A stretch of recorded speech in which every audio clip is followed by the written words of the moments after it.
اعوذ باللہ من الشیطان الرجیم بسم اللہ الرحمن الرحیم الحمدللہ رب العالمین الصلاۃ والسلام علی رسولہ وآلہ الطیبین الطاہرین المعصومین المظلومین اما بعد بسم اللہ الرحمن الرحیم۔ قرآن کے معارف کا سلسلہ آج اس کا 26واں سلسلہ آپ کی خدمت میں پیش کرنے جا رہے ہیں۔ پارہ نمبر 26 کے اندر سورہ احقاف، سورہ محمد، سورہ فتح، سورہ حجرات، سورہ قاف اور سورہ ذاریات شامل ہیں۔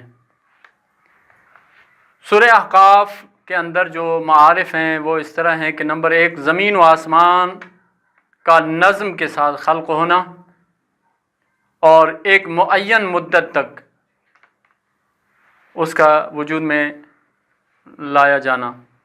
نمبر 2 جو مومنین اللہ کو اپنا رب مانتے ہیں اور اس بات پر قائم رہتے ہیں ان کو کوئی ڈر اور خوف نہیں ہوگا۔ الذین قالوا ربنا اللہ ثم استقاموا تتنزل علیہم الملائکۃ۔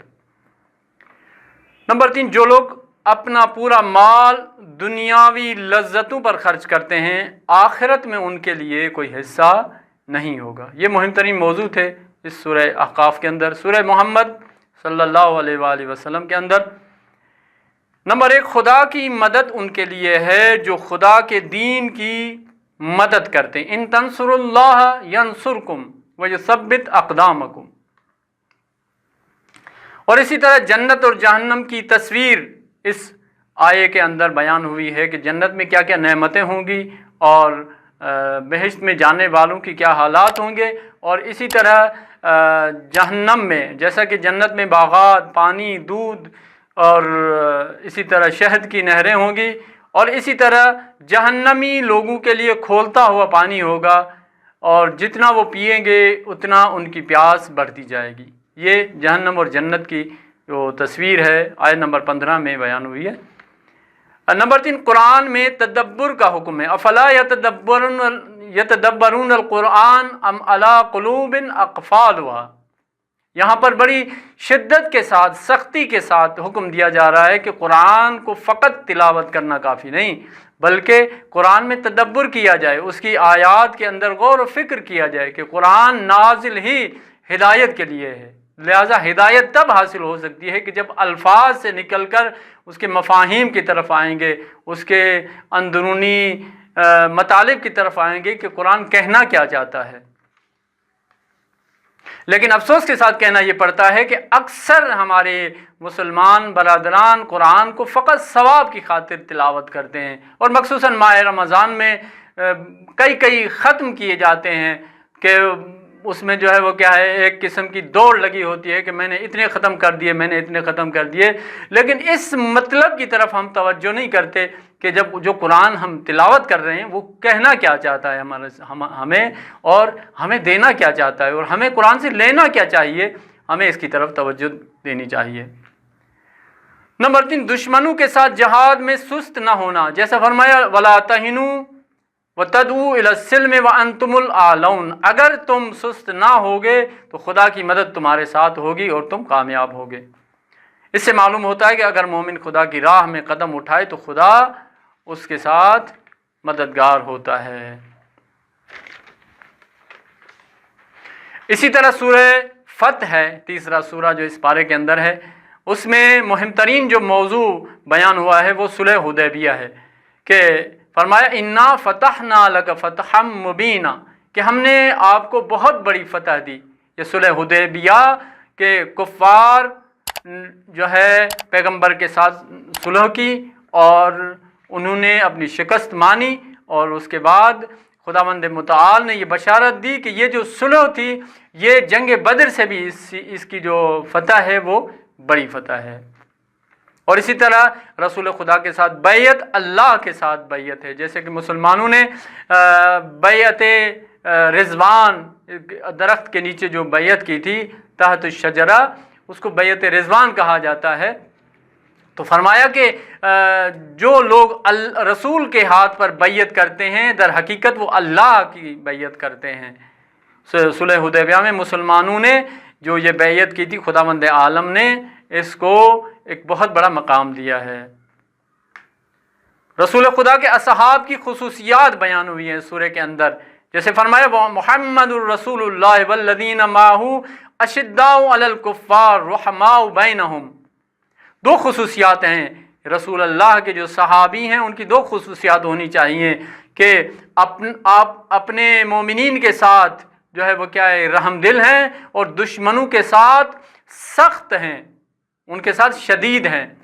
लेकिन अफसोस के साथ कहना पड़ता है कि कुछ ऐसे लोग भी थे उस ज़माने में कि रसूल खुदा के बाद मुसलमान आपस में एक दूसरे के दुश्मन हुए। जिस तरह तारीख़ में मिलता है, वाज़ेह तरीन मिसालें हैं कि रसूल खुदा सल्लल्लाहु अलैहि वसल्लम की अहल बैत अलैहिस्सलाम के साथ जो सलूक रहा, और रसूल खुदा की फ़ौरन इस दुनिया से जाने के बाद वो तारीख़ ने अपने अंदर उसको हिफ्ज़ महफूज कर रखा है कि वो रहमदिली वो ख़त्म हो चुकी थी। लिहाजा रसूल अल्लाह के हकीकी असहाब और मानने वाले वो लोग हैं कि जो हर ज़माने में मुसलमानों के साथ और अपनों के साथ रहमदिली का मुजाहरा करें। और इसी तरह सूरह हुजरात है जो इसके मौजू इस तरह कुछ हैं कि नंबर 1, इस सूरह के अंदर मोमिनीन के कुछ वज़ाइफ बताए गए हैं, जैसा कि अल्लाह और रसूल के आगे न बढ़ना, ला तुक़द्दिमू बैन यदैल्लाहि व रसूलिही, कि कभी भी अल्लाह और रसूल के आगे न बढ़ना। इसी तरह रिवायात में और इमाम मासूमीन की ज़ियारत में भी आता है कि जो आपसे आगे चला जाता है वो हलाक हो जाता है, और जो आपसे पीछे रह जाता है वो भी उसका भी दीन ख़राब हो जाता है। लिहाजा हमेशा खुदा और खुदा के अंबिया और औलिया के पीछे पीछे इंसान को रहना चाहिए।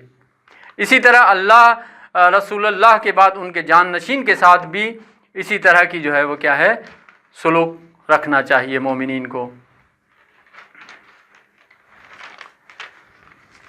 मोमिनीन की एक दूसरे के बारे में जो जिम्मेदारियां बताई गई हैं इस सूरह के अंदर, वो नंबर 1, हर बात पर यकीन करने से पहले तहकीक करना। इन जाकुम फासिकुन बेखबरिन बेनबइन फतबय्यनु, अगर कोई फासिक कोई बात लेकर आए तो उसे जो है वो क्या है, तहकीक करके उसके बाद उसकी कबूल किया जाए। इसी तरह मोमिनीन के दरमियान सुलह करवाना, ये भी मोमिनीन की ज़िम्मेदारी है, और एक दूसरे का मजाक ना उड़ाना। और इसी तरह चौथे नंबर पर बदगुमानी से परहेज़ करना। ये चीज़ें जो है मोमिनीन की ज़िम्मेदारियां हैं एक दूसरे के मुकाबले में। और इसके बाद है सूरह काफ। सूरह काफ के जो मौज़ूआत हैं वो इस तरह हैं कि क़यामत के मुनकरीन जो शक करते हैं उनको जवाब दिया गया है, आयत नंबर 1 से लेकर आयत नंबर 15 तक। इंसान के सब आमाल का वाज़े और दकीक तौर पर लिखा जाना, सब तो ज़ब्त हो जाना। आयत नंबर 16 से लेकर 35 तक इस मौजू पर बहस की गई है। नंबर 3, खुदा इंसान के अंदर के वसवसों से भी आगाह है। लक़द खलक़नल इंसान व नअलमु मा तुवस्विसु बिही नफ्सुहु, इंसान के अंदर जो वसवसा होता है खुदा उसको भी जानता है। लिहाजा इंसान को हमेशा चाहिए कि हमेशा अपने आप को खुदा की बारगाह में समझे, जैसा कि इमाम खुमैनी रहमतुल्लाह अलैह ने फरमाया था कि इन दुनिया महज़र खुदा व दर महज़र खुदा गुनाह न कुनित। हर हाल में इंसान चाहे अकेला हो चाहे किसी के साथ हो, हर हाल में अपने आप को खुदा के महज़र में समझना चाहिए। इसी तरह आखिरी सूरह जो इस पारे के अंदर है सूरह ज़ारियात है। इस सूरह का मुहिम तरीन पैगाम रात को जागना और सहर के वक्त इस्तिग़फ़ार करना, ये मुहिम तरीन पैगाम है इस सूरह का कि जो लोग रात को जागते हैं, इबादत करते हैं और सहर को अज़ान सुबह से पहले उठकर इस्तिग़फ़ार करते हैं, और मख़सूसन नमाज तहज्जुद की तरफ इशारा है। और पहले भी अर्ज़ किया जा चुका है कि नमाज तहज्जुद वो इबादत है कि जो मुस्तहब्बी तो है, लेकिन खुदावंद मुतआल इस नमाज के बदले में मकाम महमूद अता करता है। तो लिहाजा मोमिनीन को इस एक मुस्तहब इबादत से गाफिल नहीं होना चाहिए।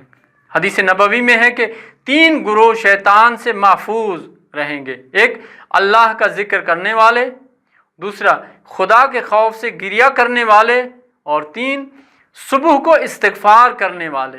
ये 3 गुरोह होंगे कि जो खुदा के अज़ाब से महफूज रहेंगे।